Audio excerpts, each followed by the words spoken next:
Well, in sports, there are games that are merely just referred to as fixtures, and then there are those that are referred to as rivalries. You think of sort of your tennis, Roger Federer versus Nadal. All right, you go to football, Real Madrid versus Barcelona.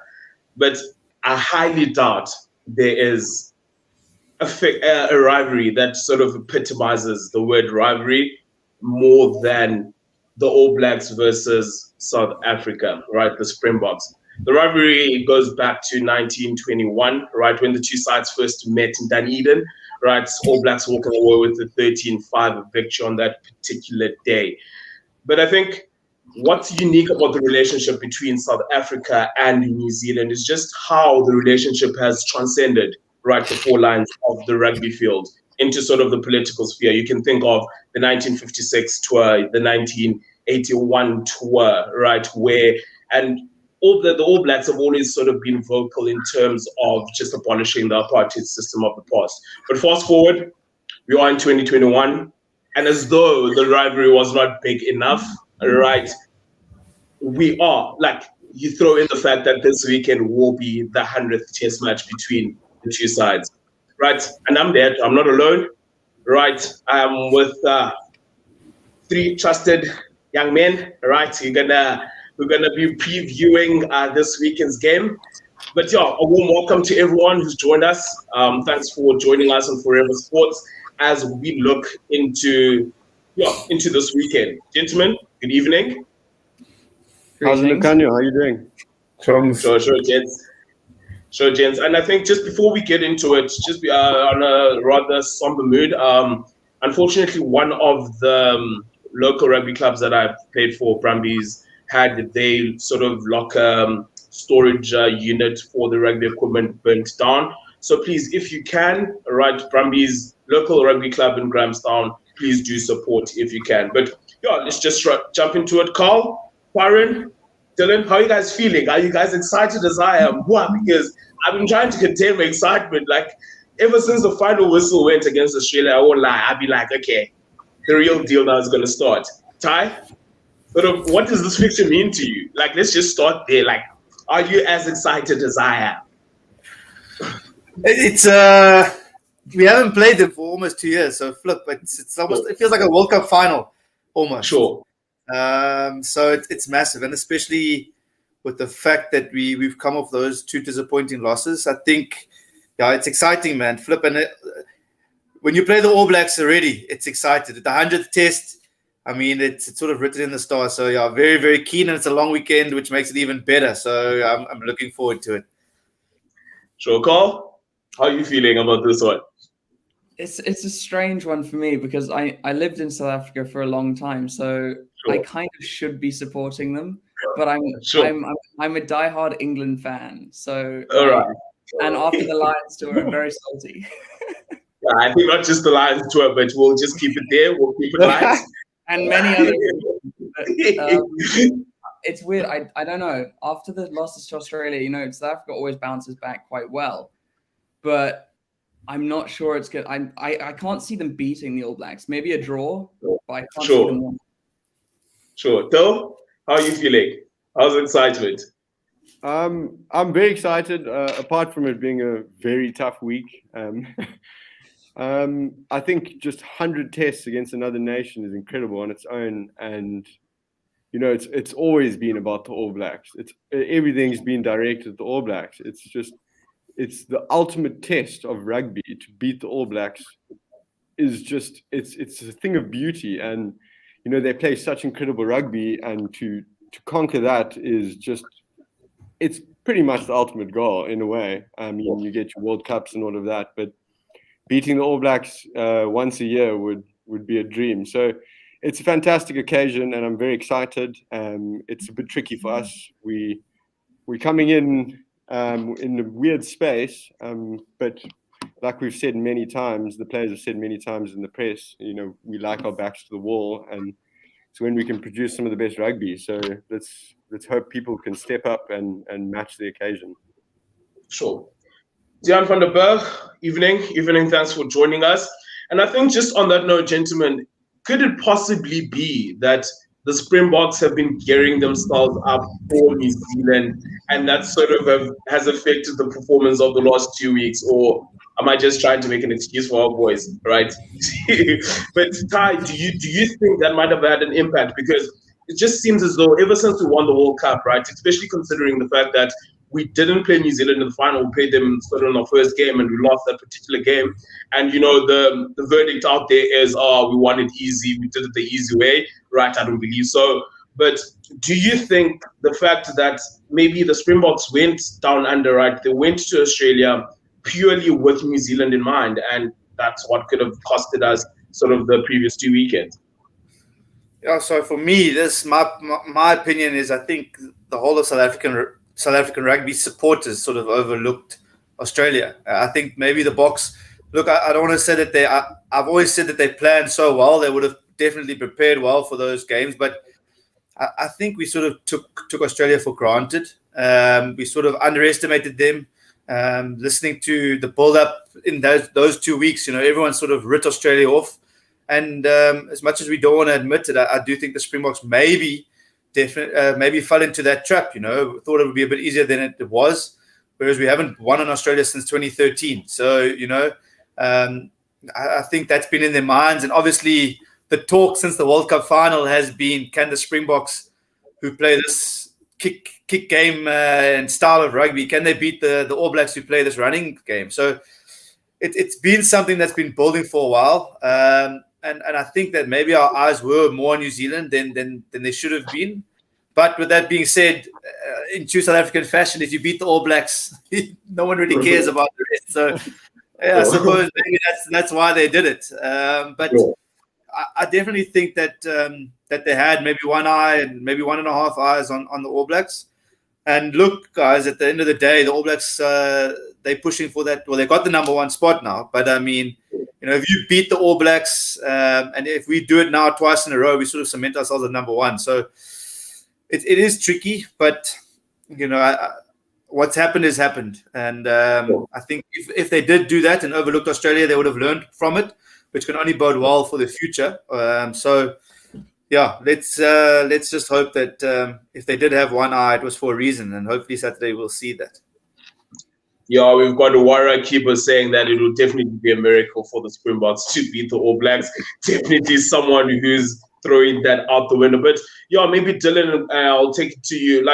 Let's maybe just reflect quickly on sort of the tournaments that the Springboks and New Zealand have had this far, right? Maybe you can look at the Boks first, and then Carl can look at the New Zealand, just in terms of where they are, right? Where both sides are before we sort of lunge into what to expect this weekend. Obviously, a couple of changes. Sort of the bomb squad has been torn apart, right? All those dynamics. But before we get there, what have you made of the Springbok campaign so far? Obviously, barring the sort of 2 weekends that we've just come from.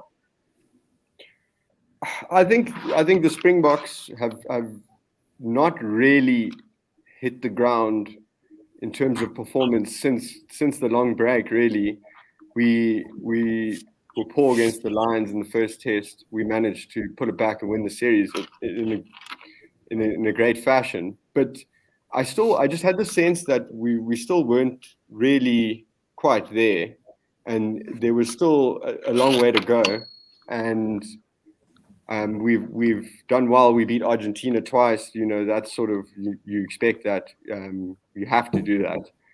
And then maybe we did have one eye on the All Blacks, and maybe strategically we were going to work towards that. But we never earned that. We never earned the right to put our eggs in one basket, if you will. Sure. So I think we haven't seen the Springboks that we want and that we maybe saw in the World Cup. So I think it's been a pretty flat year. Besides, obviously, we've won the Lions series. It's exceptional, but I still think there's more from this team, and they just haven't produced it. Sure. No, 100% agree there. I think at times sort of it's been a bit wayward, and I think just the lack of game time. It's one thing to be spending weeks and weeks on the practice field. It's another to have to then go and execute under pressure. Carl, what have you made of the All Blacks campaign thus far? Well, I think the All Blacks have had, the constant reassurance of being part of Super Rugby, which has been the best rugby competition in the world for God knows how long now.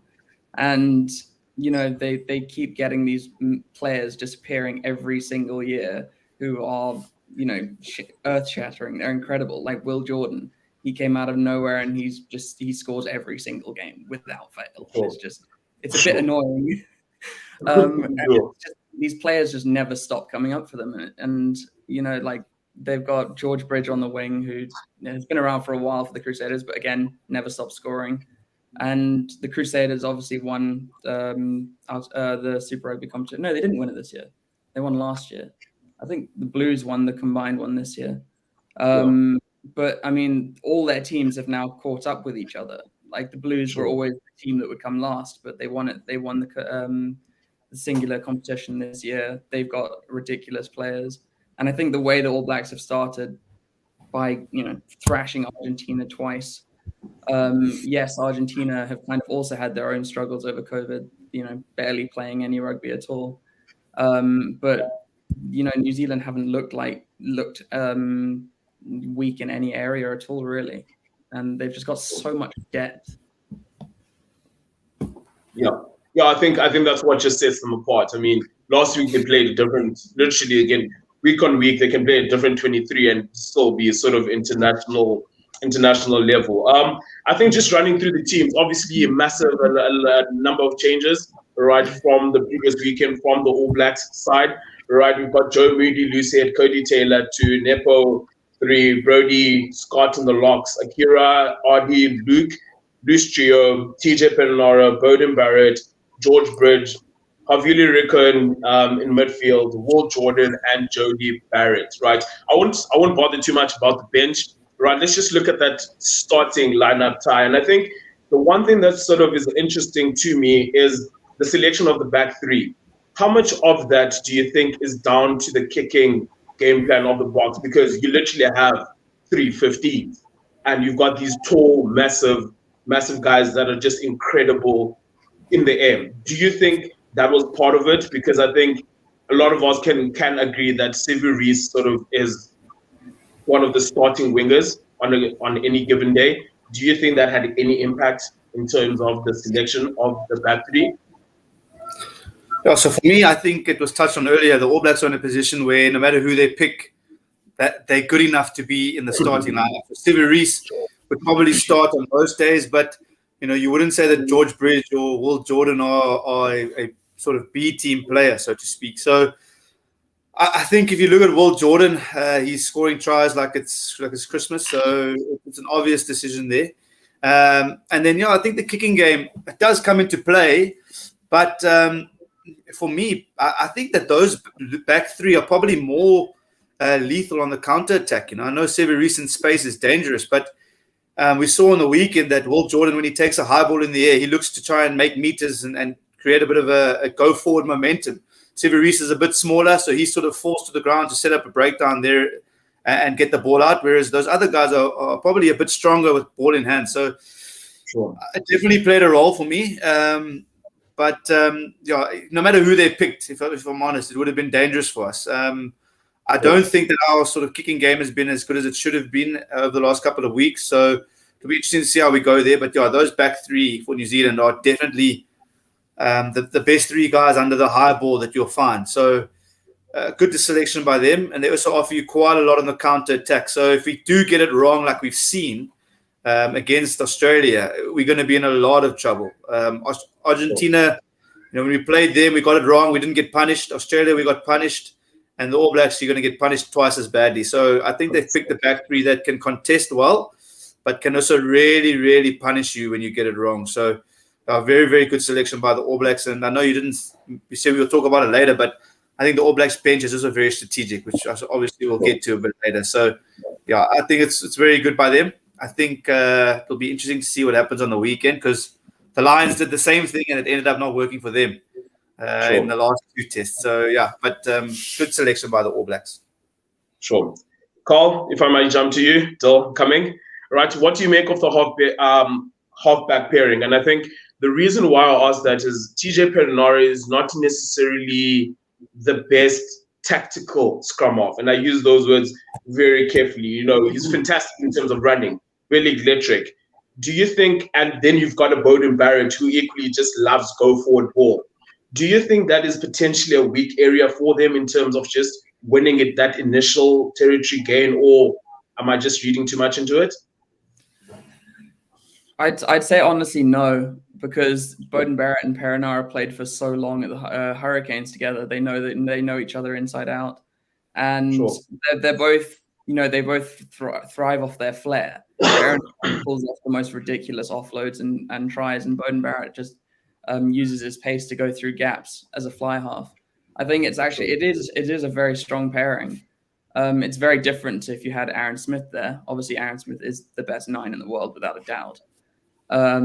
But it is a different pairing, and Brad Weber on the bench is also a good call. He's one hell of a player as well. I mean, you could literally interchange both of them, and they do the same thing. Sure. Bill, just moving to the forwards. What do you make of the sort of loose trio of the All Blacks? Do you think they've got the balance right?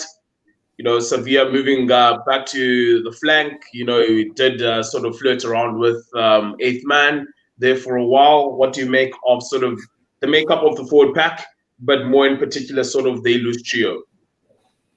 Okay, so I'll start with the makeup of the pack. I'm just going to touch on the lock pairing. I think just at lock time in general, this game is going to be a huge battle. We have sort of 4 of the best locks in the world at the moment, and Eben versus Brody, that's going to be an absolute classic. Both brilliant players, and that's going to be brilliant. In terms of the loose trio, I think with Akira Ioni's sort of rise to form on an international level this year, I think that does allow you to not play Sevilla at 8 and bring in someone like Jacobson, because Sevilla and Ioni as your flankers is pretty unreal, really. I mean, they're huge, they're fast, they can do anything our backs can do, really. They've got the full skill set, and they're absolutely fantastic. So I think this forward pack is scary, and we're going to have to keep up with the athleticism, you know, beyond just dominating the contact point. You know, they're big, powerful forwards, all of them. Sure. And I think before we move to the bench, we'll sort of go to the Springboks and then go back in terms of just weighing up which bench could potentially be the difference. I hope it gets that close. Obviously, the big talking point, right, coming into this particular game was, are we going to stick with the bomb squad? Are we going to go with the 6-2 split? And Carl, I'll go to you. I'll start with you, right? Obviously, Springbok management have changed things up a bit, and they've gone with the 5-3 split. Is that a panic? Is it a panic selection, or is it needed considering where the Boks are, and also just in terms of their squad as a whole? I think against a team like the All Blacks, where their back line is just so potent, and you know they can bring any element of the game they want, I think you do need that extra back on the bench for the versatility. Obviously, but also having Francois Steyn on the bench after so long of him really not getting a sniff in the Springboks, which irritated me for a long time, I think that they've brought in an experienced player who can also kick a ball 65 meters, which has won you games against the All Blacks before. So it kind of feels a lot like bringing Morning Stain back to win the Lions test kind of feel to it. So I think that's a good move. Also, he works very well with Elton Yankees. And he can play anywhere in the backline essentially. So it's a great call. I think the bomb squad works against certain teams. I mean, it obviously works against Northern Hemisphere teams. We won't talk about the final. But I think against New Zealand, you need a balance. Otherwise, they're back. Because then if you suffer one back injury, they will just annihilate you. Sure. Ty, you agree with that? Yeah, so I'm going to be a little bit controversial and say that World Rugby did us a bit dirty by not getting back to us in time for that hearing for Visa. Sure.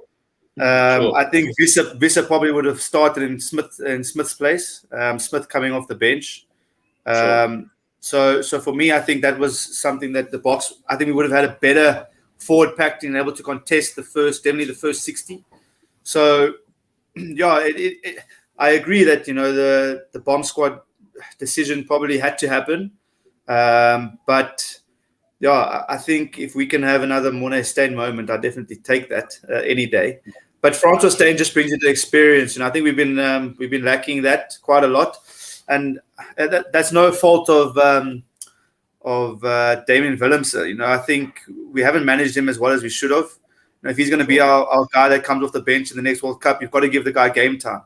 You're down by 15 points last weekend, and he comes on for 2 minutes. I mean, that's a bit pointless. But Francois Steyn will give the calm there, I think. And I think the makeup of the team is all right, man. For me, Kwagga Smith, big one for him. That loose trio of New Zealand is mighty. So Kwagga Smith is going to have a big day. For me, I personally feel to be make or break for him. He can cement himself as a possible starter or forever be part of that bomb squad. But do you think Kwagga has been chosen because Akira, Sevilla, and Jacobs are not quick, and you need someone who's fast to keep up with them? Yeah, we'll get there. We'll get to the breakdown. I think that's one area that is going to be very interesting because I've got my reservations about the All Blacks and the breakdown so far in the tournament. But I think we'll get there. I definitely think it is there. I definitely think so. But then I want to see Sio Kolisi carrying the ball more. Sio must carry. He must be your main ball carrier. He can't be on the flanks and in the 15-meter channels trying to do ball work there. That needs to be Kwagga's job. But I do believe that if Vissa was available, he probably would have started ahead of Kwagga. But it definitely is a selection that they've probably had with that in mind. Look, the Springboks are very well known that anyone in that team can steal. So we've got a number of fetches there. You add Kwagga to the mix, we definitely can attack their breakdown, which I agree I think is an area where we can exploit. So guys, it's really interesting to see and the selections and the reading into it. But I think also you must remember with Kwagga, to be fair to the guy, he's been through it all. And the one thing the Bok coaches have shown us all from the World Cup is that they back their players 100%. If a guy has a bad game like Pollard, they still back him. And that creates a lot of confidence in a player. So, Kwagga Smith is also probably there because he's been there, and he's the next guy in. And that could definitely pay dividends for us on Saturday. Sure. And I think just on that note, before I come to you, Dole, just to quickly run through the starting lineup, if you have missed it, we've got Trevor, who will be playing his 50th.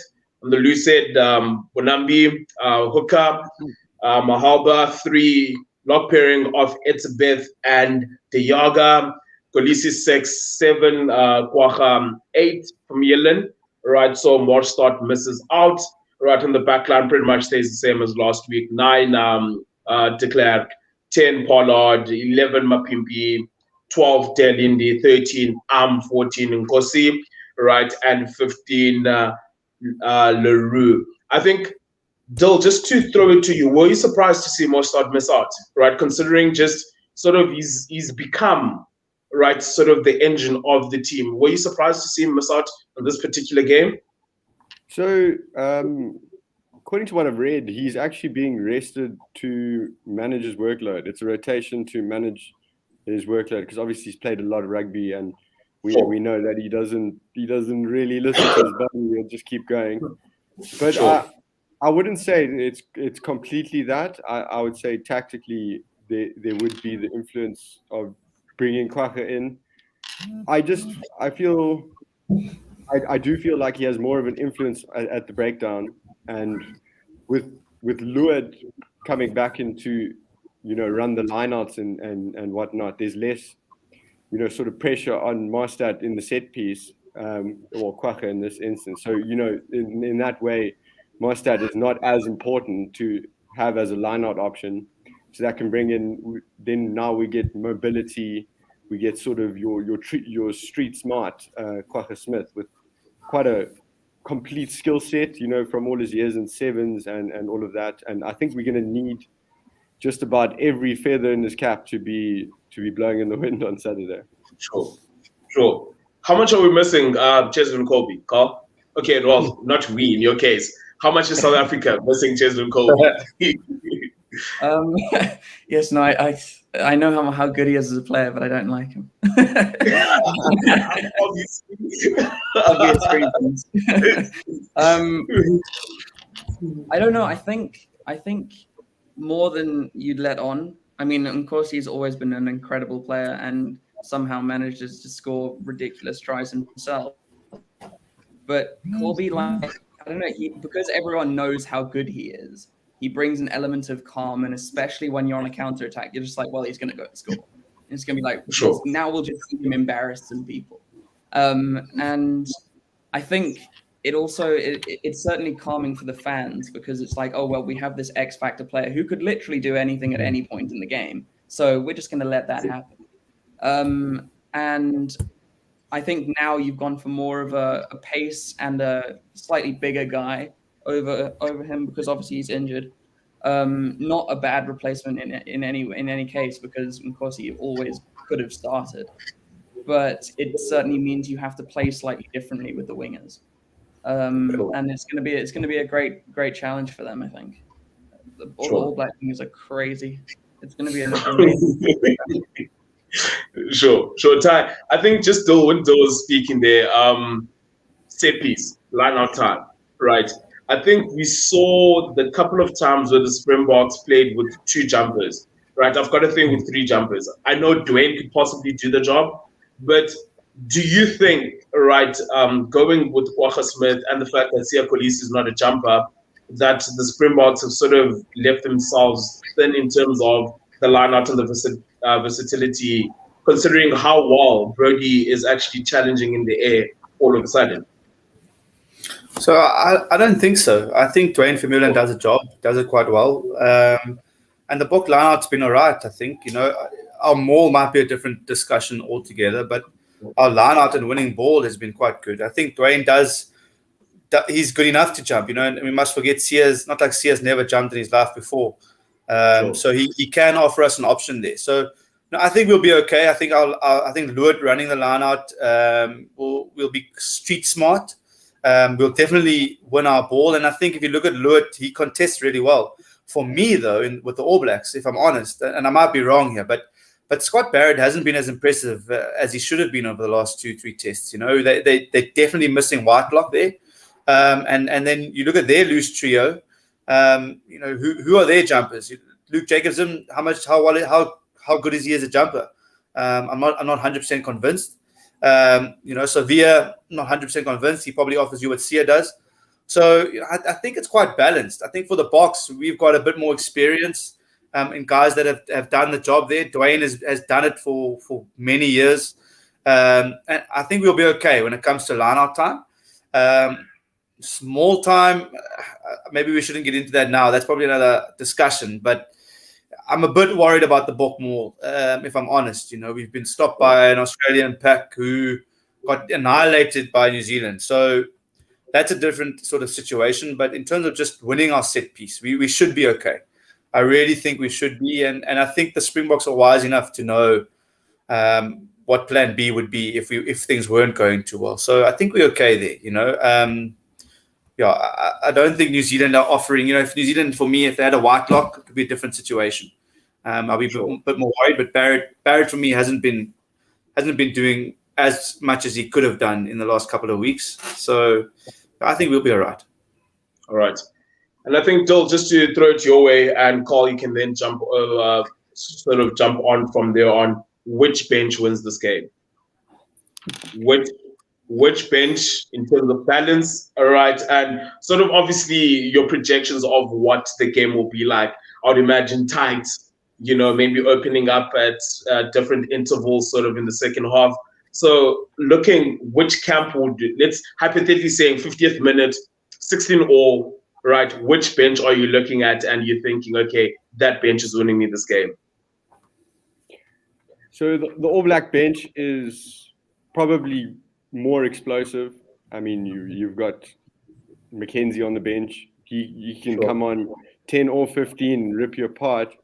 I mean, you've got beautiful forwards. Patrick Tuipulotu had a brilliant game last week. So the X factor is certainly there, but I would like to think we have a bit of, obviously we've changed to the 5-3, but there's still quite a bit of continuity on this bench.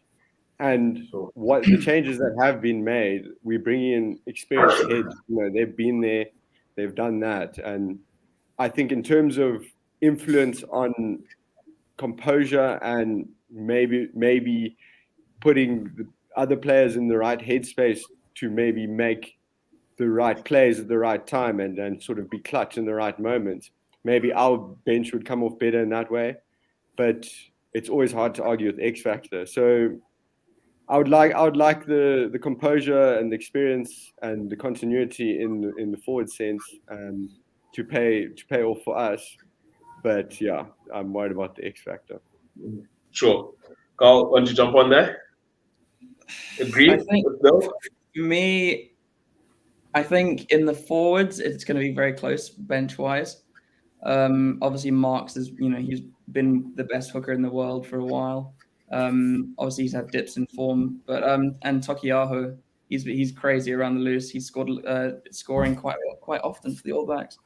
But I think Brad Weber and Damian McKenzie both playing for the Chiefs and playing together for quite a long time. When they both come on, if they both come on together near around the same time, I think it'll be an interesting change up for the game because it'll be a different play style if he goes in at 10. If he goes at fullback, then that'll also change things. So I don't know. I think backs wise, the All Blacks bench wins, but forwards it's a bit closer. Sure. Ty, interesting questions in the comment sections. Obviously, a lot has been made out of Pollard, right? And I think I draw attention to it because he's the pivot, right? A lot of what we do is centered sort of on how well Pollard is playing. And I think it's no coincidence that, sort of we've seen a dip in performance and that has sort of been in correlation with Pollard's form. Interesting question here. Do you think if Pollard is a shocker, do you throw in Alton Yankees at halftime? Say, go ahead, go do your thing, all front stage. So I know your feeling about Alton. So I'm not too sure who selects the comments, but out of all the comments, whoever does the selection pick that exact comment. So it's very interesting for me. Anyway, we won't get into that. Look, for me, it's a no-brainer. You've picked a guy to do your job, and if Pollard's not having a good enough day, you've got to put Alton on the field. I think the outcry, when Pollard had a shocker 2 weeks ago, if that was Alton Yankees, South Africans would have been calling for his head. Sure. And it never happened. It never really happened for Pollard. There was an excuse that we blamed Willemse for the 2 points that he missed. Sure. I think if you've picked Alton, you've got to back him. If Pollard has another bad day, and maybe that's what the box coaches are saying. They're telling Pollard that, listen, if you're not on song, we're going to have to give someone else a run at 10. So it might make Pollard play better knowing that there's an actual 10 who can take his position and competition coming off the bench. So I think it's actually a good selection by the Springbok coaching staff. I just really hope that, they have a set of criteria because, we can't give Alton 10 minutes with behind by 15 points and expect him to win us a test match. It's not going to happen. So if Pollard is having a bad day, you've got to let Alton run it. And I think, Alton will be good enough.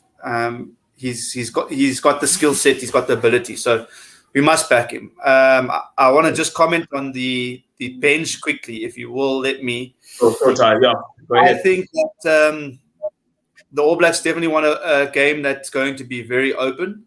And we know that normally in the last 20 minutes, that's what happens. And for me, if that happens, the Springbok bench is not up to it. I'll just be called a spade a spade. I don't think we're up to it. Their bench is phenomenal. That hooker of theirs is coming off the bench is phenomenal ball carrying. You've got Patrick Tuipulotu. You've got Ethan Blackadder, who's been phenomenal. So for me, I think if the game gets a bit loose, we're going to be in trouble. But we know the Springboks game plan. That's why we pick a Francois Steyn who can kick a ball a mile. That's why we pick an Alton who's got a good kicking game. We pick a Mostert who's tall, who's a good replacement. the Boks are going to want to keep it tight. If it gets loose in the last 20, we're going to be in trouble. And that's what I take from the bench. But I think the Springboks are very, very much in line with how they want to play. So, if the game goes the way we want it to, the Boks will definitely have a stronger bench. But just off the bat, straight away, for me, New Zealand's bench is very, very, very dangerous. Sure. So it'll be interesting to see what happens in the last 20 minutes or so. Sure. Yeah, and I think to all the Springboks sort of supporters out there, I don't remember. I think Pollard always plays his best rugby against the All Blacks. If that's anything to go about, it's that physical encounter. I think it does tend to bring out the best of him. So fingers crossed. But gentlemen, I think because it's South Africa, I'm sorry, Carl. Like, where did this Boks? How can the Boks go about winning? What areas, and how sort of do we disrupt? Firstly, New Zealand, right, in terms of putting their skill set under pressure. But how do you think the Boks will be able to walk away with the victory against New Zealand? Dill, I'll start with you. Set piece. Set piece is the first thing. Set piece is one of our strengths. We have to dominate the scrum. We have to dominate the line. If we dominate the scrum, then we can win penalties. We can kick for territory. We can kick for goal, whatever the case may be, depending on field position. Win the line out, it's always a reliable option.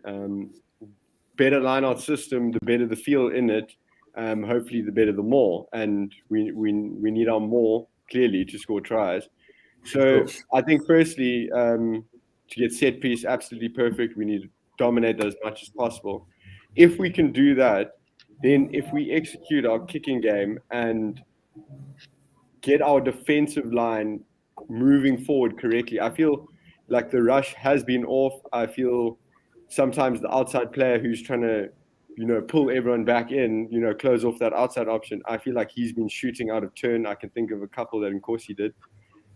So I just think general discipline as well. I think we had a 62 tackle success percentage. That is absolutely shocking. It should be like under 13 Cs.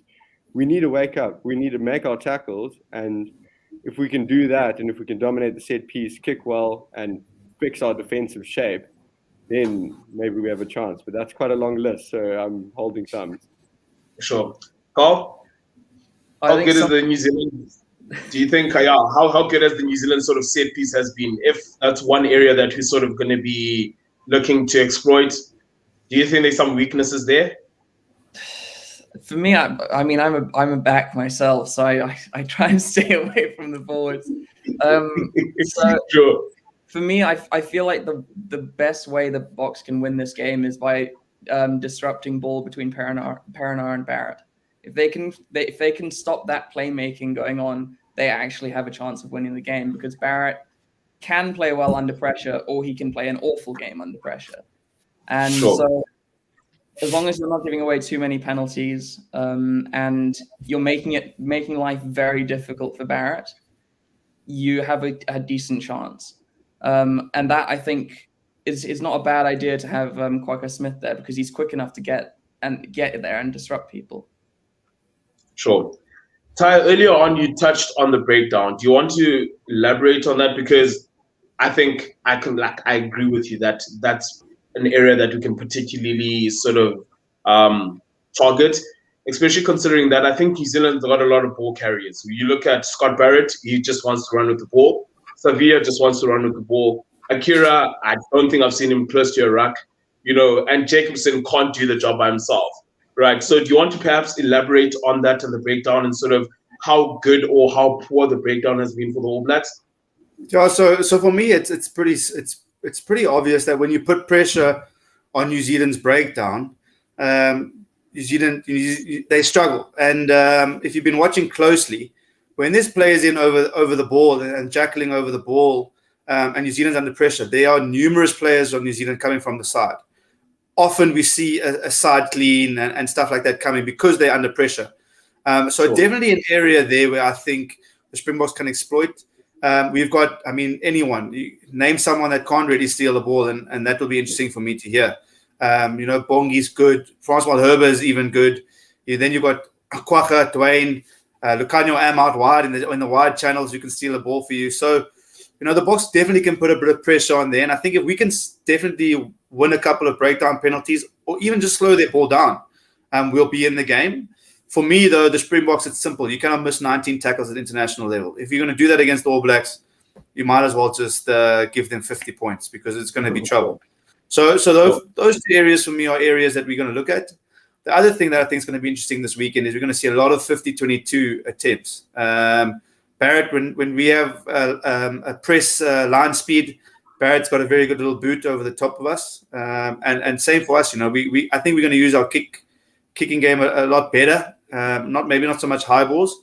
So, New Zealand don't play well when they're under pressure, whether it be at the breakdown, whether your line speed is very good. If you put them under pressure for 80 minutes, you will beat them. If you let them come at you and run at you and disrupt your ball and get quick, fast ball, you're going to be in trouble. So we've got to make sure that we do everything we can to put them under pressure, and we have to do that for 80 minutes. And, it is a long list of things that they need to do.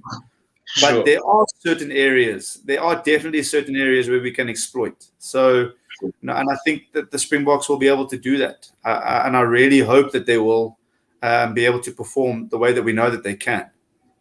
Sure. Yeah, certainly. I think we can all agree that the Springboks have to be near perfect, right, to walk away with a victory against the All Blacks. But equally, I think the All Blacks need to bring their A game, right? They can't sort of be cruising on second gear in order to beat the Springboks. I think, gentlemen, just in closing, all right, we're just going to have a couple of predictions, all right? I think, we've had a fruitful discussion, and I think I'm just excited, right? I've been seeing quite a few comments, people saying it's going to be one hell of a game, right? And I concur, man. I can't wait to get going, all right? So, Carl, we'll start with you. Score predictions for this weekend? I reckon 28-16 to the All Blacks. 28-16, 12-point difference still? Box by 5. Box by 5. Ty? Chongs, you know that I don't like giving score predictions. I hate it.